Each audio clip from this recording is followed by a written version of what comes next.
दीपावली को नहीं द्वंद्व ओडिशा रे अक्टोबर 31 रे श्यामाकाली पूजा एवं नवेम्बर 1 तारिख रे पया श्राद्ध और दीपावली पालन करा जिवो 31 तारिख अपराह्न रे प्रदोष समय रहुतबा बेले प्रत्युष समय रे अमावास्या रहु नथिबारु सेही दिन केवल श्यामाकाली पूजा करा जिवो तेबे नवेम्बर 1 तारिख रे उभय प्रत्युष एवं प्रदोष समय को अमावास्या रहुतबा जोगु सेही दिन पया श्राद्ध एवं दीपावली पालन करा जिवो बोली पांजी समीक्षक कहिसंती।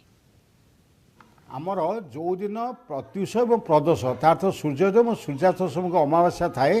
से दिन आमर कार्तिक अमावास्या पया श्राद्ध पालन करा जाए बा दीपदान श्राद्ध पालन करा जाए। चलित वर्ष 31 तारिख दिन 3:45 पर अमावास्या प्रवेश कर प्रदोष को रोचे किंतु परदिन तार तो 1/11/2024 तारिख प्रदोष को रोना आमर काली पूजा पालन करा जाए जिन राति को अमावास्या थाए 31 तारिख राति रे अमावास्या थिबारु से दिन काली पूजा पालन करा जिवो एवं 1/11/24 शुक्रवार दिन प्रदोष और प्रत्युष उभय को अमावास्या थिबारु से दिन पया श्राद्ध बा दीपदान श्राद्ध विधेय किंतु आगुरी जो कैलेंडर सब छापी दौरान पर से प्रेस वाला जो पांजी छापुंट से जो वैषम्य रोचे लोक को विभ्रांत कराऊँच